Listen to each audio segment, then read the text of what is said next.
뉴스타트 3부로 이어갑니다. 22명이 숨진 화성 리튬 공장 화재 현장에서 소방당국이 늦은 밤까지 수색을 벌였지만 추가 실종자는 찾지 못했습니다. 소방당국이 곧 구조견을 투입해서 실종자 수색을 다시 시작할 예정입니다. 정확한 화재 발생 원인을 확인하기 위한 합동 감식은 오전 중으로 시작될 전망입니다. 현장 취재기자 연결해 보겠습니다. 양동훈 기자. 네, 양동훈입니다.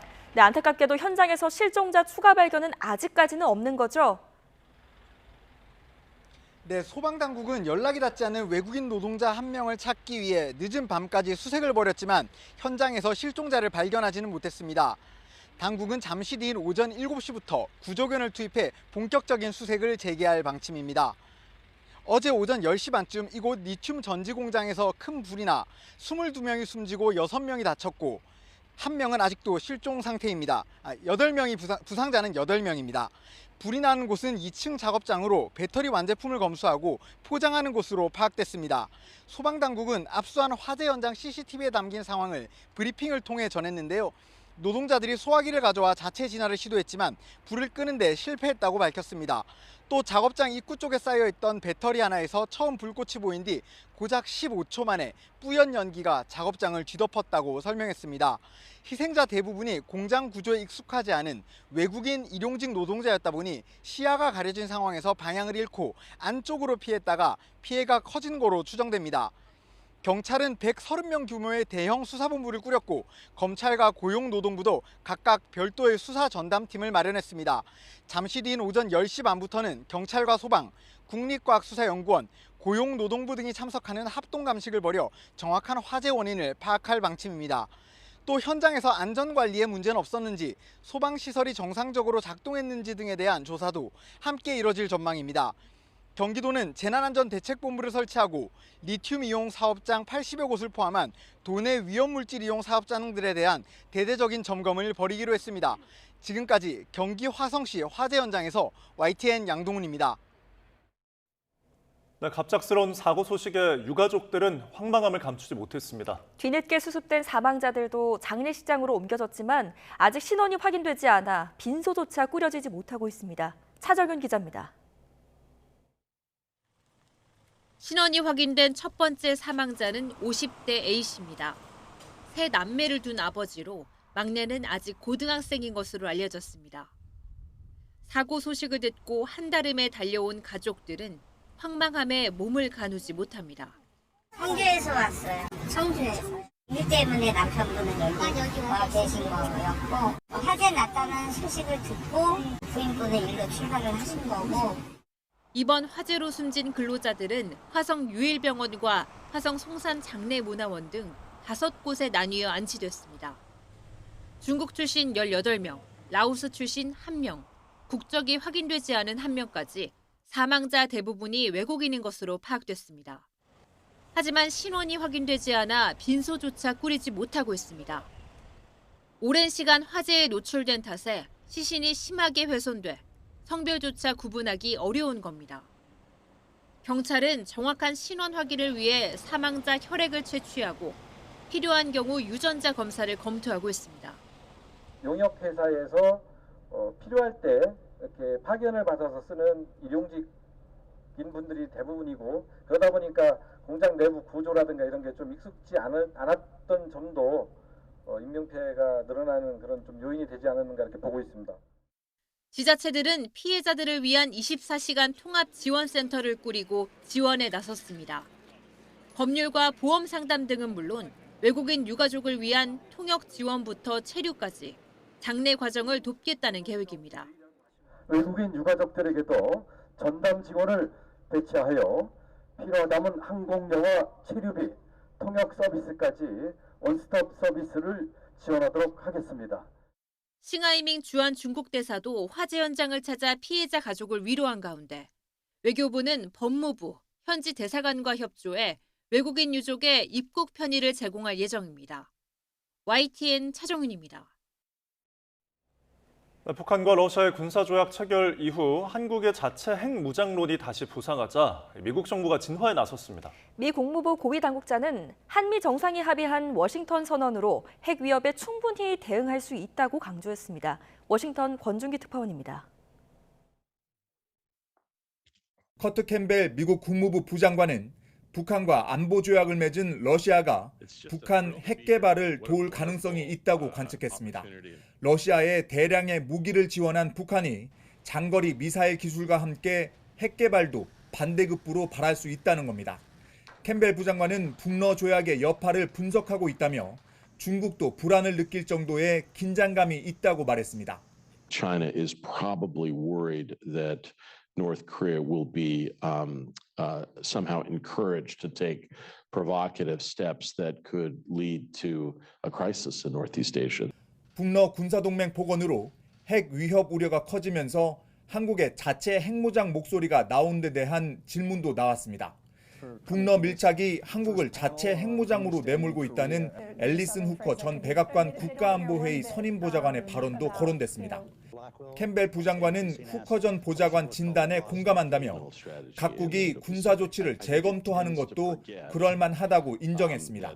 다만 미국이 핵 우산을 약속한 워싱턴 선언으로 대응하는 게 적절하다며 한국의 자체 핵무장론에는 선을 그었습니다. To stand by our allies and partners and to make clear that the nuclear umbrella is strong and durable over Northeast Asia. 그러면서 미국은 그저 워싱턴 선언의 구체적인 조치를 이행하려는 목적의식을 가지면 된다고 강조했습니다. 캠벨 부장관은 한국과 일본을 상대로 이 확장 억제 공약의 힘을 강조하는 데 매우 집중하고 있다며 자체 핵무장론과는 거듭 분명한 거리를 뒀습니다. 워싱턴에서 YTN 권중입니다. 북한이 밤사이 오물풍선으로 추정되는 물체를 또다시 띄웠습니다. 합동参謀본부는 어젯밤 9시 반쯤 북한이 대남 오물풍선을 또다시 부양하고 있다며 떨어진 풍선을 발견하면 접촉하지 말고 가까운 군부대나 경찰에 신고해 주시기 바란다고 당부했습니다. 북한이 대남 오물풍선을 살포한 건 지난 9일 이후 15일 만으로 올해 들어 5번째입니다. 유럽연합이 우크라이나 전쟁 이후 처음으로 러시아산 액화 천연가스 LNG를 겨냥한 새로운 대러시아 제재안을 확정했습니다. 또 북한이 러시아에 지원한 무기 선적과 운송에 관여했다고 의심받는 회사도 이번 제재 대상에 포함됐습니다. 박영진 기자가 보도합니다. 우크라이나 전쟁과 관련한 대러시아 제재를 논의하기 위해 모인 EU 외무장관들. 러시아에서 수입한 LNG를 다른 나라로 재수출하는 것을 금지하는 내용을 포함한 14번째 제재안을 확정했습니다. With this package, we will have over 100 listings and dozens of economic measures to help to counter circumvention and to cut Russia revenues, mainly LNGs. EU 내에서 선박 대 선박은 물론 선박에서 항구로 러시아 LNG 이동과 재적재 작업 모두 금지됩니다. 우크라이나 전쟁 발발 이후 처음으로 러시아산 LNG를 겨냥한 것인데 수출기를 좁혀 전쟁 자금을 옥죄겠다는 겁니다.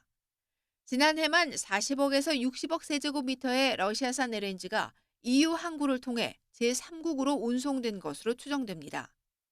EU는 또 회원국의 러시아 LNG 프로젝트에 대한 신규 투자도 금지했습니다. 다만 러시아산 LNG 수입 자체는 막지 않았고 EU 항구를 통한 러시아 LNG 재수출이 전체 수출의 10%에 불과해 그 효과가 제한적일 것이란 분석도 나옵니다. 러시아가 제재를 피하고 전쟁 자원을 조달하는 데 도움을 준다는 의혹을 받는 개별 선박을 겨냥한 조치도 나왔습니다. 특히 북한이 지원한 무기와 탄약 운송에 관여했다고 의심받는 러시아 보스토치니양 터미널 운영사인 보스토치나야도 제재 대상에 올랐습니다. 개인 69명과 단체 47곳이 새롭게 추가돼 자산 동결과 입국 금지 등의 제재를 받게 됩니다. EU의 이 같은 제재에 대해 러시아는 불법이라고 규정하고 서방의 비우호적인 행동에 대해 필요한 대응을 하겠다고 경고했습니다. YTN 박영진입니다. 유럽연합이 다음 달 러시아 동결 자산에서 발생한 수익을 활용한 우크라이나 군사 지원을 개시합니다.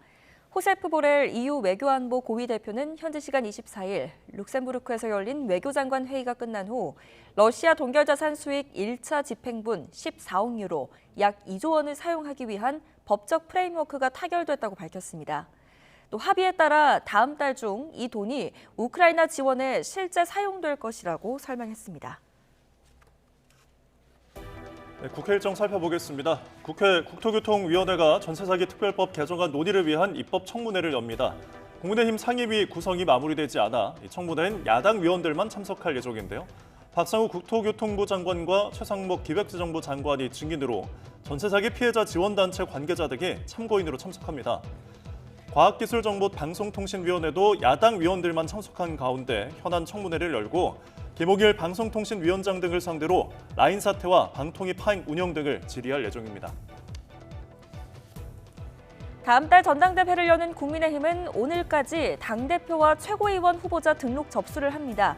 한동훈 전 비상대책위원장은 오전에 후보 등록을 한 뒤 오후에는 국회의원회관을 돌며 지지를 호소합니다. 나경원 의원은 국민의힘 소속 서울시의회 의원총회에 참석해 수도권 당심 잡기에 공을 들입니다. 원희룡 전 국토교통부 장관은 여당 우세 지역인 경북 안동과 상주, 구미, 칠곡 등 TK 지역을 방문합니다. 윤상현 의원은 국회 국민의힘 기독인회 정기총회에 참석해 감사 예배를 드린 뒤 당 혁신 정책을 발표합니다. 다음 달 국민의힘 전당대회를 두고 대통령실은 당무 개입은 있을 수 없다며 최대한 거리를 두는 분위기입니다. 불필요한 오해를 사지 않겠다는 입장인데 갈등의 요소는 여전하다는 관측도 나옵니다. 권남기 기자가 취재했습니다. 지난해 3월 국민의힘 전당대회의 핵심 키워드는 윤심이었습니다. 해촉이나 연판장 사태, 대통령실 공식 입장문까지 일부 후보들의 당권 도전은 순탄치 않았는데 결국 친윤 핵심 장제원 의원 등의 지지를 얻은 김기현 의원이 초반 열세를 딛고 당대표가 됐습니다. 우리 국민의힘 당내 선거에서는 승자도 패자도 없습니다. 이후 비상대책위원회 체제를 지나 총선 참패 뒤 열리는 여당의 전당대회를 두고 대통령실은 공식적으로는 거리를 두려 애쓰는 모습입니다. 당권 주자들이 출마를 앞두고 윤 대통령과 통화했다, 밥 먹었다는 보도가 잇따르자 어떤 후보나 똑같이 대우하고 있다고 선을 그었고 출마 회견에서 윤 대통령이 한 차례 거부권을 행사한 최상병 특검이 언급될 때도 국민들의 의구심을 풀어드릴 만한 여러 번의 기회를 아쉽게도 실기했다고 생각합니다. 당원과 국민 마음을 얻기 위해 소신을 밝히는 거다. 대통령실은 선택을 기다리고 있다며 극도로 절제된 반응을 내놨습니다. 물론 수사 결과를 보고 특검 여부를 판단해야 한다는 기존 입장은 여전하고 일부 참모들 사이에선 부글거리는 분위기도 감지됩니다. 앞으로 전당대회 기간 당정 간 갈등의 요소가 될 수 있다는 우려가 나오는 이유입니다. 앞서 후보들이 윤 대통령에게 당권 도전을 알리는 방식도 비교적 짧은 통화에서 만찬 회동까지 온도차가 확연했던 것으로 전해집니다. 한 달 앞으로 다가온 여당 전당대회를 두고 대통령실은 그 어느 때보다 메시지 관리에 신경을 쓰는 분위기입니다. 이런 가운데 대통령실은 국민의힘의 상임위원장 수용에 대해선 충정 어린 결단이란 반응을 내놨습니다. YTN 권남기입니다.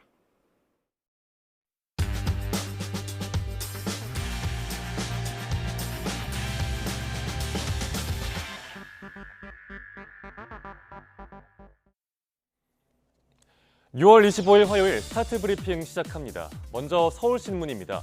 밤에 아이가 아파서 쩔쩔맨 경험, 부모라면 다들 있으실 겁니다. 그런데 근처에 문을 연 병원이 없다면 참 생각만 해도 아찔한데 지방 중소도시에 사는 부모들은 이게 현실입니다. 소아청소년과가 부족해서 원정 출산도 모자라 원정 진료까지 가야 하는 실태를 다뤘습니다. 강원도 고성으로 가보겠습니다. 여긴 산부인과가 없습니다. 아이를 낳으려면 속초나 강릉까지 가야 합니다. 어렵게 애를 낳으면 뭐 할까요? 소아청소년과도 단 한 곳도 없습니다. 전북 장수도 상황이 비슷합니다. 소아청소년과를 찾아서 전주까지 가야 합니다. 임신부도 아이들도 진료 한 번 받으려면 새벽부터 부지런히 움직여도 하루가 그냥 다 가버리는 거죠. 병원이 없는 건 아닌데 특정 지역에 몰려있다는 게 문제입니다. 전국 소아청소년과 중 73% 이상이 수도권과 지방 대도시에 있습니다. 특히 50%는 수도권에 집중돼 있고요. 아예 소아청소년과가 없는 시군이 전국에 14곳인데 모두 농어촌 지역입니다. 네, 그야말로 말 그대로 병원 찾아 산만리 행군입니다. 어른도 힘든데 아픈 아이는 오죽할까요? 민간 병의원 개설이 쉽지가 않다면 공공의 영역에서 지원할 방안이 필요해 보입니다. 다음은 국민일보입니다. 1,000원으로 살 수 있는 거 요즘 뭐가 있을까요? 별로 없을 텐데 그런데 빵이 있습니다. 천원빵집 다들 잘 아시죠? 고물가 시대 출퇴근길에 서민들을 위로해주는 곳인데 없어지기 시작했습니다. 어떤 이유가 있는지 보겠습니다. 네, 사진을 보면 빵값이 1,000원에서 1,200원으로 올랐다고 적혀 있습니다. 200원이 올랐는데 발길은 뚝 끊겼습니다. 매출이 절반으로 뚝 떨어질 정도라고 합니다.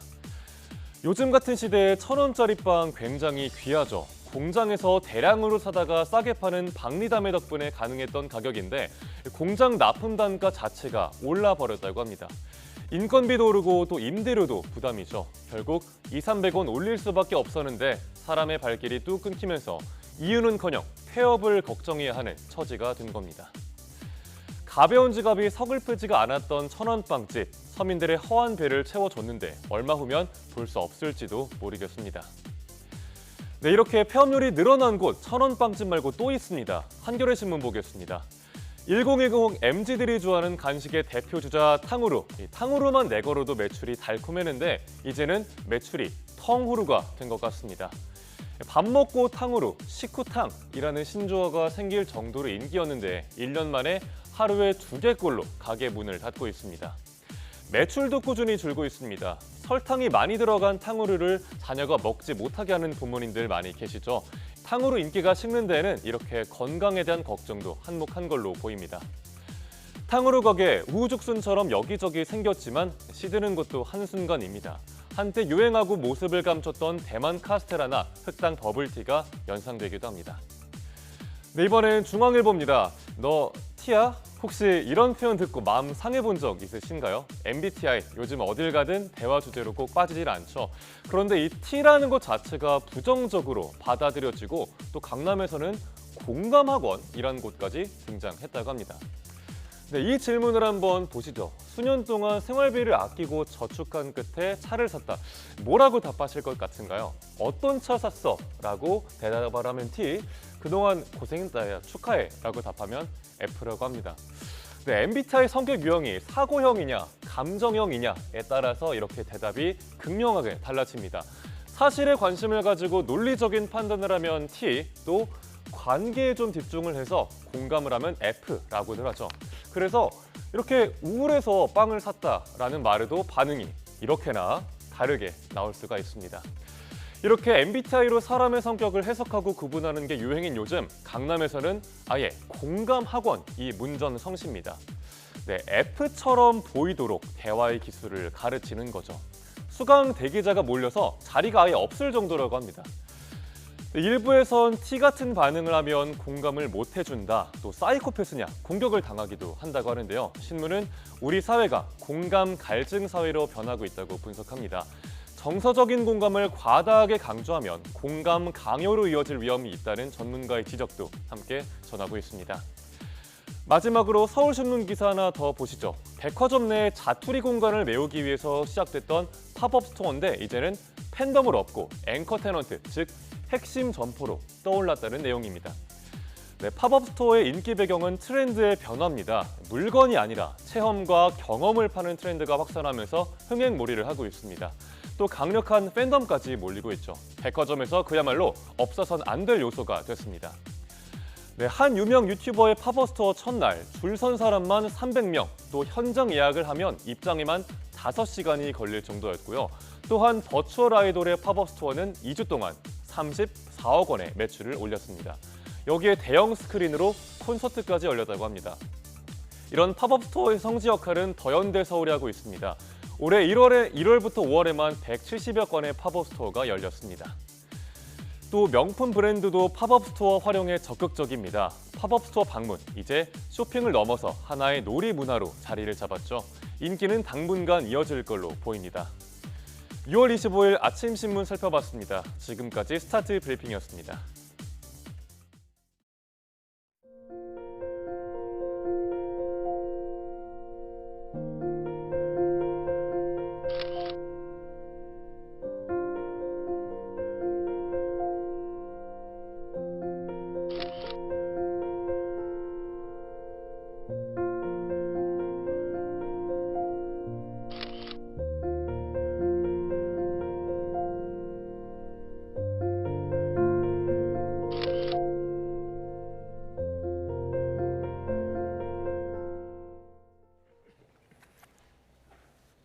오늘 열리는 재판 살펴보겠습니다. 진실 화해를 위한 과거사 정리위원회에 베트남 하미 학살 사건 진상규명을 신청했다가 조사 단계에서 각하된 베트남인들이 한국 법원을 상대로 제기한 행정소송 1심 결과가 오늘 오후 2시쯤 나옵니다.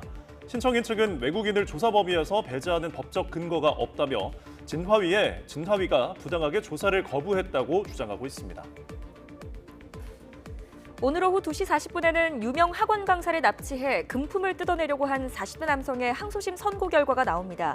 앞서 1심 재판부는 죄질이 매우 나쁘다며 이 남성에게 징역 2년 6개월을 선고했습니다. 자회사의 시장 퇴출을 막기 위해 본사 인력을 부당하게 지원한 혐의를 받는 롯데칠성음료의 1심 선고 오늘 오후 2시에 나옵니다. 지난해 3월 법원은 벌금 1억 원의 약식 명령을 내렸지만 롯데칠성이 불복하면서 정식 재판으로 이어졌습니다. 오전 11시 20분에는 지난달 서울 강남역 인근 생활용품 가게에서 모르는 여성을 상대로 인질극을 벌인 40대 남성의 1심 선고가 이뤄집니다. 조사 결과 이 남성은 망상에 빠져 계획적으로 범행을 저지른 것으로 확인됐습니다. 안덕근 산업통상자원부 장관이 동해 심해 가스전 개발과 관련해 충분한 검증을 거쳤다며 탐사와 시추를 12월에 바로 시작하겠다고 밝혔습니다. 한미일 산업장관회의 참석차 미국을 방문한 안 장관은 워싱턴 공항에서 기자들과 만나 지금까지 나온 물리탐사 자료를 보면 탐사를 할 충분한 근거가 있고 검증도 충분히 받았다며 이같이 말했습니다.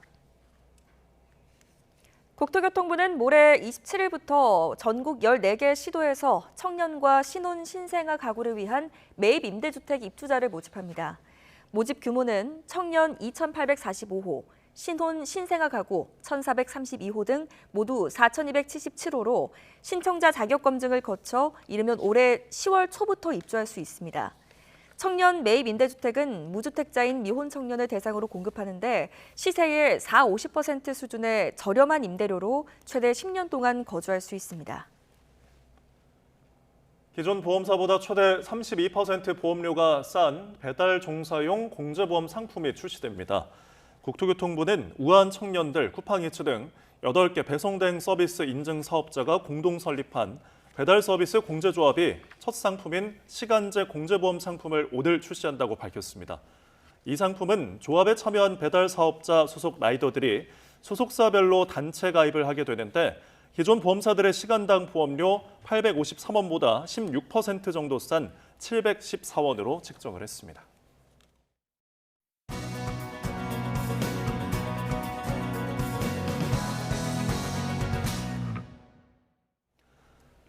최신 경제 소식을 빠르고 친절하게 전해드립니다. 스타트 경제, 오늘은 허준영 서강대학교 경제학부 교수와 함께하겠습니다. 어서 오십시오.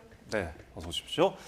자, 현대차 노조가 파업 초읽기에 들어간 것 같습니다. 지금 쟁의 투표에서 찬반 투표를 진행했는데 90% 정도가 찬성을 했다고 하더라고요.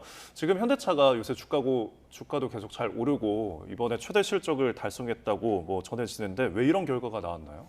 아무래도 여러 가지 이슈가 있을 것 같은데요. 매년 있는 이제 그 협상 중에 결국 이제 기본급을 얼마나 올릴 것이냐에 대한 이슈가 있고요. 그리고 작년에 지금 앵커께서 말씀해주신 대로 경영 성과가 굉장히 좋았는데 이 성과급을 어떤 식으로 지급을 할 것인가에 대한 이슈가 지금 노사 측의 차이가 좀 큰 것 같고요. 그리고 가장 큰 지금 어떻게 보면 차이가 작년에도 사실은 이런 이슈가 있었습니다만 저희가 2033년이 되면 국민연금 수급 개시 연령이 65세로 현재 60세에서 연장이 되고 사실은 요것에 적용을 받으시는 분들이 시차를 두고 이제 61년생부터 시차를 두고 적용을 받게 되시는데요. 여기에 대해서 국민연금은 65세부터 지급이 되는데 은퇴 연령이 60세이면 사실은 중간에 어떻게 보면 자기 인컴이 비는 어떤 시기가 생기잖아요. 그런 측면에서 정년 연장을 64세까지 좀 차등적으로 적용을 좀 하자라는 얘기들이 작년에 이어서 올해도 나왔고요. 작년에도 이런 이슈가 있었습니다만 작년에도 파업 없이 파업 전에 잘 마무리가 됐었는데 올해는 어떻게 될지 좀 귀추가 주목되는 것 같습니다. 네, 일단은 양측의 입장을 좀 살펴보는 게 중요할 것 같아요. 노동자 측과 사측 각각 어떤 입장을 좀 주장하고 있습니까? 그러니까 기본급 인상분에서 약간 지금 차이가 나고 있고요. 작년에 한 기본급 11만 원 정도 평균적으로 인상이 됐었는데 올해 사측에서는 그거보다 약간 낮은 10만 원대를 제시하고 있고 노조 측에서는 한 15만 원 정도를 제시를 하고 있고요. 그리고 성과급 지급하는 것도 작년 방식을 좀 올해 사측에서는 고수를 하고 있는 것 같고 노조 측에서는 좀 작년에 특히 경영 실적이 좀 좋았으니까 거기에 대해서 조금 더 다른 인센티브 스킴을 적용을 해서 조금 더 성과급을 좀 늘려달라는 얘기를 하고 있고요. 그리고 마지막으로 아까 말씀드린 대로 정년 연장 방식 좀 좀 약간 요거 정년 연장에 대해서 좀 고려를 해달라라는 요구를 좀 강하게 하고 있는 것 같습니다. 예. 자, 노사 간의 이제 이견들이 큰데 결국은 지금 성과가 사실로 드러나 있고 정부 정책도 지금 발표가 된 상황이고 그러면은 그거를 바라보는 관점이 좀 다를 것 같아요. 그 각각의 어떤 핵심 주장 이유는 무엇이라고 보시나요? 결과적으로 그러니까 삼성에서도 얼마 전에 이제 노조 측에서 파업을 할 뻔한 일이 있었었는데 예. 그때랑은 조금 반대의 일인 것 같습니다. 삼성 같은 경우는 삼성전자 부분, DS 부분에서는 작년에 실적이 좀 안 좋았는데 예. 노조 측에서는 그 실적이 안 좋았던 부분에 대해서 사실 이건 경영자들의 판단이 좀 미스가 있었던 것이 아니냐라는 부분이 있었던 것 같고 예. 거기에 대해서 회사 측의 또 생각은 좀 달랐던 것 같고요. 현대는 좀 반대로 작년에 사실 우리나라 반도체 수출 굉장히 안 좋았었는데 작년 우리나라 수출을 거의 지탱한 가장 큰 버팀목이 결국 자동차라고 보았거든요. 네. 그런 측면에서 사실 사상 최대 실적을 이루기도 했었고 작년에 기업 CEO 중에 기업 총수 중에 가장 많은 경영이익을 낸 분이 이제 정의선 현대차 사장으로 드러났고요. 네. 뭐 이런 것들을 봤을 때 성과급이 이렇게 그러니까 뭐 경영 실적이 이렇게 좋았는데 성과급 같은 경우는 조금 더 많이 받아야 되는 것이 아니냐라는 얘기가 좀 있는 것 같습니다. 네, 말씀하신 것처럼 현대차가 지난 5년 연속 파업 없이 협상을 계속 해왔는데 이번에 만약에 실제 파업에 돌입하게 된다면 6년 만입니다. 이렇게 되면 만약에 생산에도 좀 차질이 있지 않을까 이런 우려가 나오던데요. 네, 지금 그 수출이 좀 잘 되고 있고요. 내수는 사실 판매가 올해 작년에 비해서 약간 부진한 편입니다. 네. 근데 이제 문제는 수출 물량의 아주 많은 부분을 국내에서 지금 생산을 하고 있고요. 사실은 현대 기아차의 지난해 봤을 때 국내 공장의 생산 대수가 2015년 이후에 8년 만에 거의 최대입니다. 그리고 예. 이 중에 대부분이 수출이 되고 있는 상황이고요. 그리고 최근에 북미를 중심으로 외국 시장에서 굉장히 잘 팔리고 있는 하이브리드 차종 같은 경우는 국내 생산이 한 70% 정도 됩니다. 네. 이렇게 봤을 때는 국내에서 만약에 생산 차질이 있었을 때는 수출에 좀 영향이 갈 수 있고요. 이 수출에 영향이 가는 것은 현대차의 어떤 경영 이익에 부담이 될 부분이 분명히 있기 때문에 네. 이런 부분에 대해서 사실 작년처럼 임단협에서 결국은 이제 파업 없이 잘 마무리될 건지 아니면 파업까지 갈 건지 근데 지금 앵커께서 말씀 주셨듯이 어쨌든 간에 지금 물밑에서 좀 서로 협상이 이루어지고 있는 것 같고요. 그런 측면에서는 작년처럼 파업 가기 전에 마무리될 수 있는 가능성도 충분히 높다고 봅니다. 네. 자, 지금 뭐 파업권을 획득한 상황이고 아직 뭐 파업 일정이나 이런 거 나오지 않았기 때문에 좀 원만한 협의에 대해서 좀 기대를 해보도록 하겠습니다. 다음 소식 짚어보죠. 자, 지금 사자마자 되팔아도 2배가 되는 품목이 지금 눈길을 끄는데 어떤 걸 얘기하는 건가요, 지금? 그 에르메스에서 판매하고 있는 버킨백이라는 가방인데요. 예. 여성분들이 들고 다니시는 가방이고요. 이 가방 같은 경우 제가 들어오기 전에 우리나라 사이트에서도 한번 조회를 해보니까 한 네. 4천만 원 정도에 팔리고 있더라고요. 근데 예. 4천만 원에 팔리고 있는 것도 25% 할인된 가격이고요. 네. 근데 이게 이제 정가는 미국 기준으로 봤을 때는 한 세금 전에 봤을 때 한 11,400달러 정도 됩니다. 우리나라 예. 돈으로 뭐 한 1,300만 원 정도 되겠죠. 그러네요. 근데 요거를 사서 다시 만약에 앵커께서 사셔서 사실 수 있다면 네. 사셔서 다시 파시게 되면 한 23,000달러에 팔 수가 있고요. 리셀러 업체는 다시 요것을 원하는 구매자에게 32,000달러에 그러니까 11,000달러짜리가 순식간에 32,000달러가 되는 거고요. 사실 그 네. 32,000달러를 환율로 바꿔서 생각해 보면 우리나라 가격으로 한 3천만 원대 후반 정도가 되고 있고요. 이렇게 되는 거에서의 이유는 돈이 있다고 아무나 살 수 없는 백이 이 에르메스 버킨백이라서 그렇고요. 이것을 사기 위해서는 사실 2단계 정도의 과정을 지나야 한다고 합니다. 예. 에르메스에 있는 매장분들과의 친밀감 형성이 먼저 중요하고요. 네. 그래서 뭐 최근에는 미국에서는 그 직원 매장분들에게 이것을 좀 사게 해달라는 의미에서 뭐 약간의 뇌물성 선물 같은 것도 주는 분들도 생겼다고 하고요. 네. 이렇게 해서 직원들과 친밀감을 형성한 게 첫 번째 단계면 그 단계를 통과하면 두 번째 번째 단계인 에르메스에서의 다른 상품의 구매 이력을 쌓아야 됩니다. 구매 이력을 쌓음으로써 이분이 결국은 버킨백을 소유할 만한 그런 정도의 능력과 뭐 자질이 있는 분이다라는 것을 증명을 해야 되고요. 그것을 위해서 오히려 다른 굉장히 고가의 상품들을 구매를 하셔야 돼서 구매 이력이 쌓이면 에르메스 본사에서 각 매장으로 보냅니다. 이 버킨백을. 그러면 이 매장의 매니저가 각 직원들에게 누구에게 이것을 판매할 것인지를 조사를 하게 합니다. 그러면 그 직원들이 결국은 이것을 판매자에게 판매를 할 수 있게 되는 그런 구조라고 생각하시면 됩니다. 굉장히 이해할 수 없는 판매 구조인 것 같은데 미국 월스트리트 저널이 예상해 보건대 말씀하신 어떤 판매 구조, 방식 때문에 어떤 미친 경제학이라는 표현을 썼던데 혹시 그런 이유 때문인가요? 그러니까 이게 사실은 저희가 가격에 잡히지 않는 부분이 너무 많기 때문에 그렇습니다. 사실은 예를 들어서 이렇게 생각해 보실 수 있죠. 방금 전에 제가 말씀드린 것처럼 $11,000짜리 에르메스 버킨백을 사서 뭐 $23,000에 바로 리셀을 한다라면 $12,000 정도의 이윤이 생기는 거 아니야? 사실 그렇지 않을 가능성도 큽니다. 제가 지금 말씀드린 것처럼 이 백 하나를 손에 넣으시기까지 이 백을 구매할 수 있는 능력을 지니시기까지는 아주 많은 작업이 필요하고요. 그 작업에 들어가는 시간과 금전적인 비용을 따져보면 사실은 이것을 다시 리셀을 2배를 받고 리셀하는 것도 전혀 경제적으로 합리적이지 않다라는 얘기들을 하게 되는 겁니다. 그리고 또 한 측면에서 약간 이게 미친 경제학이라고 부르는 이유 중에 하나가요. 저희가 경제학에서 저도 학생들한테 가르치는 게 수요의 법칙이라는 걸 가르칩니다. 보통은 가격이 올라가면 수요가 떨어지고 가격이 떨어지면 수요가 올라간다고 가르치는데요. 또 경제학에서 또 다른 아주 이것에 예외가 되는 재미있는 현상이 있습니다. 그런 것을 베블런 효과라고 하는데요. 노르웨이 출신의 경제학자이자 사회학자인 소스타인 베블런이 얘기했던 얘기인데요. 결국은 사람들이 어떤 재화를 수요할 때, 소비할 때 두 가지 측면에서 수요할 수 있다는 거죠. 하나는 그 재화에서 고유해서 느껴지는 가치. 예를 들어서 내가 그 에르메스 버킨백에 튼튼한 가방에 물건을 넣어 갖고 다님으로써 생기는 어떤 가치가 있을 수, 가방으로서의 가치가 있을 수 있고요. 두 번째로는 저 사람은 에르메스 버킨백을 갖고 다니는 사람이야 라고 하면서 다른 사람들이 나를 바라보는 그 시선과 이런 것들, 그리고 다른 사람들로부터의 차별화, 이런 것들이 결국은 또 하나의 수요의 주요한 동기가 된다고 하고요. 이런 베블런 효과가 있는 경우에는 사실은 가격이 올라가면 수요가 줄어드는 것이 아니고 오히려 가격이 떨어질 때 수요가 줄어들 수 있습니다. 왜냐하면 접근성이 높아지기 때문이죠. 결국은 소비하는 이유 중에 하나가 내가 다른 사람들과 차별화를 하고 싶은 건데 가격이 떨어지면 오히려 수요가 줄어들 가능성이 있고요. 이렇게 다른 제품들과 원가가 비슷한데 가격을 조금 더 고가의 전략을 하는 것을 저희가 이제 보통 프레스티지 마케팅이라고 부르는데요. 프레스티지 마케팅의 대표적인 예 중에 하나라고 보실 수도 있을 것 같습니다. 사실 이 구매가 가격을 떠나서 정말 마음의 만족, 가심비라는 단어가 생각이 납니다.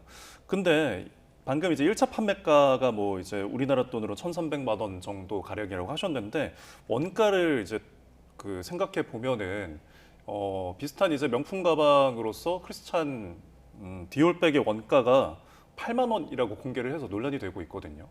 이게 또 이탈리아에서 한번 검찰이 조사를 했는데요. 그러니까 이 디올을 소유하고 있는 회사에서 결국은 뭐 불법 노동자들을 장시간 노동, 뭐 잠을 안 재우고 노동을 시키고 심지어 뭐 공장에서 예를 들어 기계가 돌아갈 때 몇 시간 정도 멈춰야 되는 걸 자동으로 프로그램을 해놓을 수 있는데 그 프로그래밍조차도 다 삭제해버리고 굉장히 원가를 낮추기 위해서 노력을 해서 한 8만 원 정도의 생산을 한 것을 실제로 파는 것은 그것보다 훨씬 비싼 가격에 판매했다, 뭐 이런 얘기가 있고요. 사실은 디올 같은 경우는 BTS 지민이랑 블랙핑크의 지수가 최근에 글로벌 앰베서더로 활동하고 있어서 뭐 어떻게 보면 우리랑도 굉장히 관계가 높은, 그리고 우리나라에서도 상당히 인기가 있는 그런 브랜드라고 볼 수 있는데요. 사실은 이런 브랜드 이면에, 생산 이면에 이런 어떤 어두운 과정들이 있었다. 그리고 생산 원가 자체도 굉장히 낮다. 이런 것들은 어떻게 보면 소비자들에게 약간 경종을 울리는 부분이 있을 수 있을 것 같고요. 사실은 이 디올을 소유하고 있는 루이비통 모에 헤네시라고 하는 그룹이 있는데요. 작년에 우리나라 돈으로 매출이 한 128조 정도였습니다. 그중에 원가율이 한 50조 원이어서 원가율이 한 30% 정도였다. 나머지 70%는 총 이익률로 들어간다. 그럼 결국은 원가가 굉장히 낮은 것을 제가 아까 말씀드린 대로 이런 사치제의 특성으로 인해서 또 고가에 판매를 했다. 이런 비판으로부터 좀 자유로울 수 없을 것 같습니다. 또 아까 말씀하셨던 그 수천만 원에 이르는 그 에르메스 버킨백 있잖아요.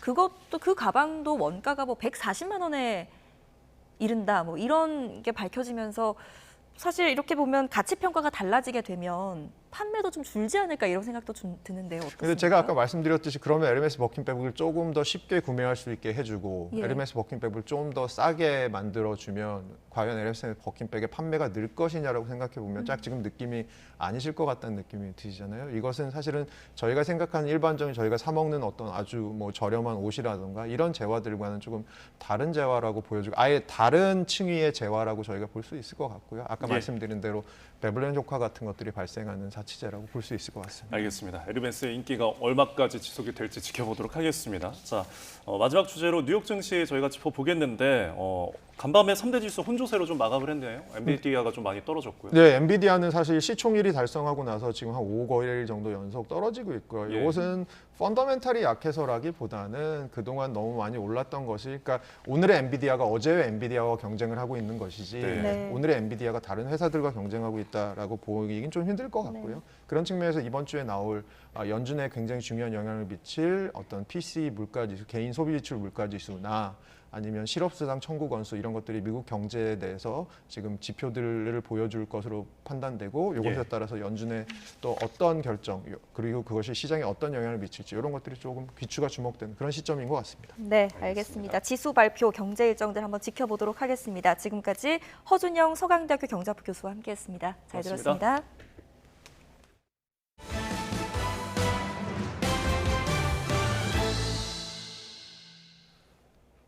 유럽연합 EU가 애플의 앱스토어 운영 방식이 이른바 빅테크 갑질 방지를 위한 디지털 시장법 위반에 해당한다고 잠정 결론을 내렸습니다. 애플은 법을 준수하고 있다고 반박했습니다. 황보선 기자입니다.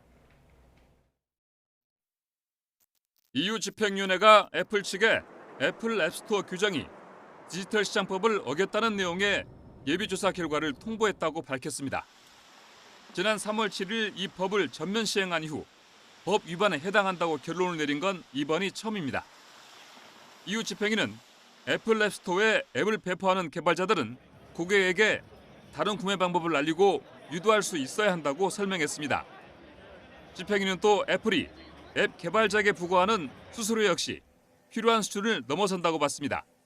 Following our investigation, we now have doubts and we believe that Apple is in breach of the DMA when it comes to these steering rules. 이에 대해 애플 측은 자사가 법을 준수한다고 확신한다고 반박했습니다. EU 집행위는 애플 측의 이 같은 입장 등을 종합적으로 고려해 내년 3월 25일 제재 수위 등 최종 결론을 확정합니다. If our preliminary findings and concerns are confirmed, then we could go to fines indeed. 디지털 시장법을 위반하면 전 세계 매출의 최대 10%에 해당하는 과징금이 부과될 수 있고 반복적 위반이라고 판단되면 과징금이 최대 20%까지 상향될 수 있습니다. 애플은 앞서 지난 21일 아이폰 등에 탑재할 예정인 애플 인텔리전스 등 인공지능 기능을 유럽에서는 보류하기로 했습니다. YTN 황보선입니다. 서울대병원에 이어 대한의사협회도 무기한 휴진을 사실상 철회한 가운데 이른바 빅5 병원을 수련으로 둔 가톨릭 의대와 성균관 의대가 오늘 휴진 관련 온라인 총회를 엽니다. 삼성 서울병원 등을 수련병원으로 둔 성균관대 의대 교수들과 서울 성모병원 등이 속해 있는 가톨릭대 의대 교수들은 온라인 총회에서 무기한 휴진과 관련한 내부 의견을 취합하기로 했습니다. 앞서 세브란스병원은 오는 27일, 서울 아산병원은 다음 달 4일 각각 휴진을 예고한 가운데 다른 병원들의 결정에 관심이 쏠립니다.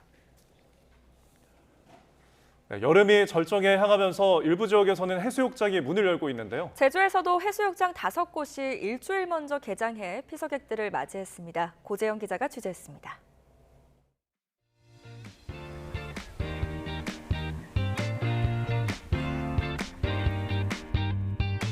뜨거운 햇살이 내리쬐는 해수욕장에서 사람들이 물놀이를 즐깁니다. 튜브에 몸을 맡기기도 하고 시원한 바닷물에 발을 담가봅니다. 백사장을 놀이터 삼은 아이들과 놀아주면서 즐거운 한때를 보냅니다. 비 온다고 해가지고 좀 걱정 많이 했는데요. 비가 안 오고 날씨가 너무 좋아서 가족들이 함께 즐겁게 지내고 있습니다. 평소에 많이 못 놀아줘서 이럴 때라도 많이 놀아주려고 노력하고 있습니다. 제주 지정해수욕장 12곳 중 함덕 협재해수욕장 등 5곳이 일찍 문을 열었습니다. 중문과 월정해수욕장 등 7곳은 다음 달 1일 일제히 개장합니다. 오전 10시부터 저녁 7시까지 해수욕장에서 물놀이를 즐길 수 있습니다.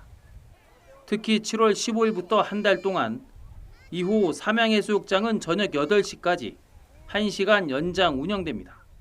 올해 제주해수욕장 예상 이용객 수는 지난해와 비슷한 103만 명에 이를 것으로 전망됩니다.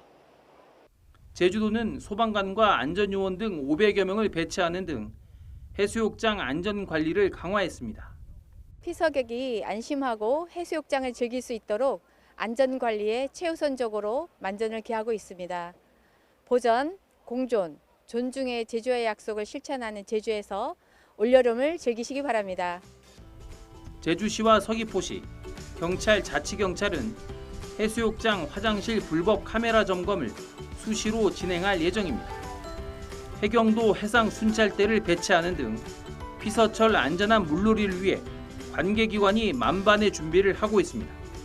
YTN 고재영입니다. 오늘은 대체로 맑은 가운데 예년 수준의 여름 날씨를 보이겠습니다. 내일은 다시 정체전선이 북상하며 제주도부터 장맛비가 내린다고 합니다.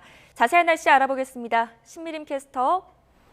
네, 상암동 야외 스튜디오에 나와 있습니다. 네, 모처럼 상쾌한 출근길입니다. 오늘 더위 어떻습니까?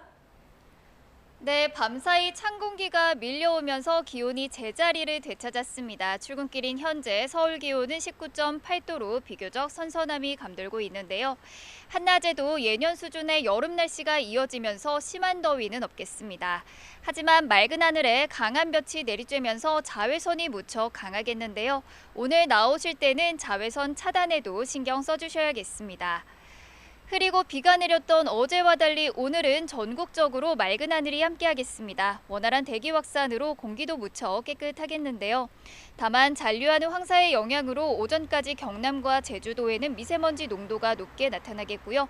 밤에는 영동 북부 지방에 소나기가 지나겠습니다. 오늘 아침 기온은 어제보다 2도에서 5도 정도 낮게 출발하고 있습니다. 현재 서울 기온은 19.8도, 대전은 20.1도로 예년 수준을 보이고 있습니다. 한낮에도 서울 27도, 광주 28도, 대구 29도 등으로 예년과 비슷해서 심한 더위는 없겠습니다. 네, 장맛비가 잠시 소강 상태를 보였는데 내일부터 다시 대비가 필요하다고요? 네, 현재 정체전선은 제주도 남쪽 해상에 머물고 있는데요. 내일은 이 정체전선이 다시 북상하겠고 제주도부터 장맛비를 뿌리겠습니다. 이번에도 제주도에는 돌풍과 벼락을 동반한 강한 비가 예상돼서 주의가 필요한데요. 자세한 비가 내리는 시점부터 살펴보겠습니다. 비는 내일 새벽 제주도를 시작으로 밤에는 전남 남해안에도 비가 내리겠고요. 모레 오전 사이 그 밖의 남부지방으로 비가 확대하겠습니다. 일단 내일과 모레 이틀 동안 제주도에는 150mm 이상, 남해안에도 최고 60mm의 제법 많은 비가 내리겠습니다.